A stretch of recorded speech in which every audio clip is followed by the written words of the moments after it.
Это был ничем не примечательный весенний вечер. Солнечный свет ласково падал на окна скромной квартиры на городской окраине. Воздух был наполнен запахом только что приготовленного кофе и звуками тихой музыки из радио. Елена, женщина 40 лет с добрым, но уставшим взглядом, сидела на кухне и смотрела, как ее кошка Соня лениво потягивается на подоконнике. Питомица была ее единственным верным другом последние десятилетия. После расставания с мужем и переезда в новый район именно Соня скрашивала одиночество Елены. Кошка всегда славилась отличным аппетитом, обожала игры с бумажными фантиками и могла подолгу лежать на хозяйских коленях, тихо мурлыкая. Однако в последнее время Елену стали беспокоить небольшие, казалось бы, неважные перемены. Соня стала хуже есть. Порой она просто подходила к миске, обнюхивала корм и уходила прочь. «В чем дело, Сонечка?» «Не по вкусу», — нежно спрашивала хозяйка, наливая свежего молока.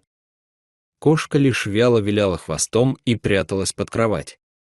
Спустя несколько дней Елена заметила, что шерстка любимицы потускнела, а тело стало слишком худым.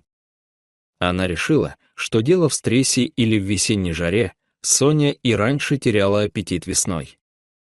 Но когда кошка буквально стала таять на глазах, женщину охватила настоящая паника. Она взвесила Соню и поняла, что та сбросила почти треть своего веса. «Этого не может быть», — прошептала Елена, глядя на цифры на весах. Попытки изменить рацион ни к чему не привели. Женщина готовила куриный бульон, покупала дорогие деликатесы в банках, но кошка лишь облизывалась и уходила. Зато рыбу Соня по-прежнему обожала. Особенно речную, свежепойманную, которую Елена часто приносила от брата, увлекающегося рыбалкой. «Ну, рыбка-то уж точно поможет», — говорила Елена, тщательно выбирая кости и кладя в миску нежное филе карася. Соня с жадностью поедала угощение, а затем укладывалась на подоконник и засыпала. Так прошло несколько недель. Однако кошке становилось только хуже. Ее живот начал странно раздуваться. Шерсть вылезала клоками, а глаза стали мутными и воспаленными. Однажды ночью Елена услышала, как Соня издает жалобные звуки, будто зовет на помощь. Женщина кинулась к ней и увидела, что кошка лежит на боку, тяжело дыша. Утром Елена отвезла питомицу в ближайшую ветклинику. «Не волнуйтесь, сейчас все посмотрим», — сказал молодой ветеринар по имени Дмитрий, осматривая животное. Он нахмурился, заметив, что кошка вялая и слабо реагирует на раздражители. Врач осторожно прощупал брюшную полость. «У нее увеличена печень и что-то не так с кишечником», — пробормотал он, подключая аппарат для УЗИ. На экране медленно проявлялось изображение внутренних органов. Елена, не отрывая глаз, пыталась понять выражение лица доктора. Но тот вдруг замер, внимательно вглядываясь в монитор. «Вот это да!» — тихо произнес он. «Что вы видите?» «Что с ней?» — встревоженно спросила Елена. Врач вздохнул и повернулся к женщине. «Похоже, у вашей кошки серьезное паразитарное заражение. Я вижу несколько крупных очагов. Это гельминты, и, судя по всему, их очень много». Елена отшатнулась. «Как глисты. Но я же за ней ухаживаю. Кормлю только натуральной едой. А речная рыба?» — спокойно спросил врач. Женщина замерла. «Ну да, иногда. Она любит карася, плотву я варю», — Дмитрий тяжело вздохнул. «Вот в чем причина. Многие паразиты передаются именно через речную рыбу, особенно если она недостаточно обработана термически. Даже при варке личинки могли выжить. Они оседают в кишечнике, печени, иногда даже в легких». Елена стиснула губы. Ее накрыла волна вины и ужаса. Она не могла поверить, что своей заботой едва не погубила любимицу. Врачи решили сделать анализы, чтобы определить тип паразитов. Соня осталась в клинике под наблюдением. Елена вернулась домой одна. Впервые за долгие годы тишина в квартире казалась невыносимой. Повсюду лежали кошачьи игрушки, пустая миска, на подоконнике ее уютный домик. Прошло 2 дня. Телефонный звонок заставил женщину вздрогнуть. «Это доктор Дмитрий», — сказал голос. «Мы получили результаты анализов. У вашей кошки обнаружен апистархоз, паразитарное заболевание, вызванное гельминтами, которые живут в рыбе.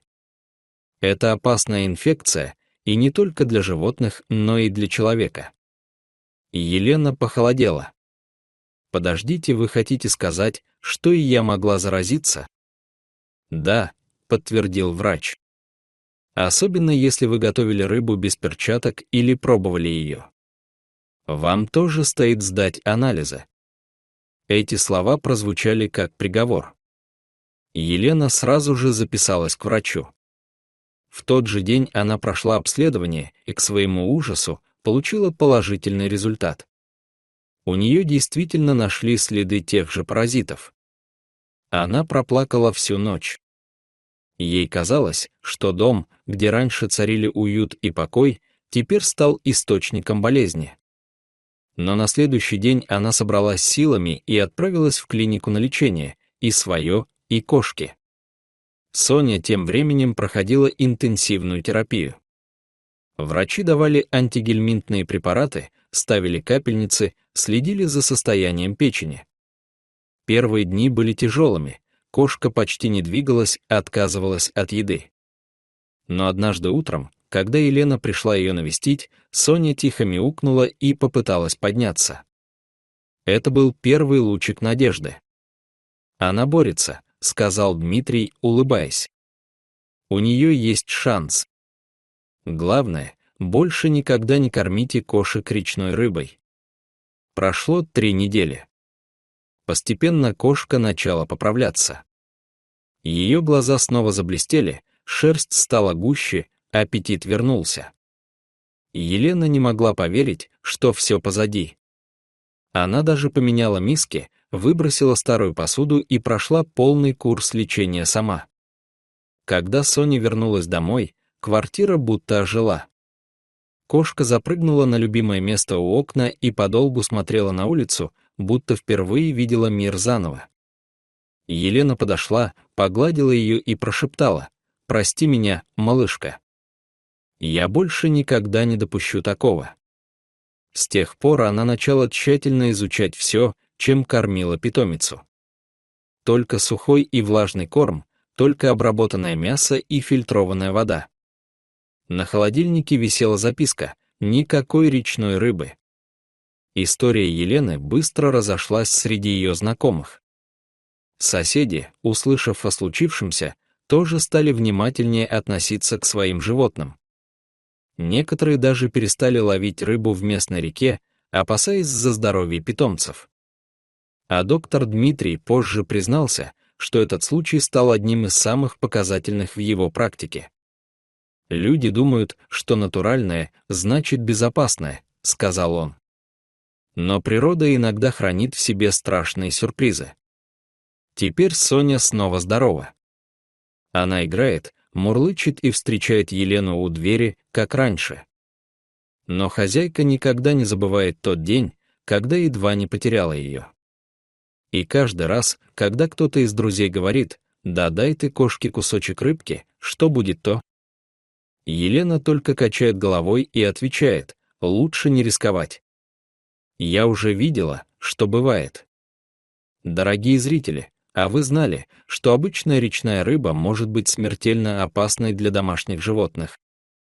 Напишите, чем вы кормите своих питомцев, и не забудьте поставить лайк, если хотите, чтобы таких историй больше не происходило. Берегите своих любимцев. Дорогие зрители, подписывайтесь на канал, ставьте лайки, пишите комментарии. До новых встреч!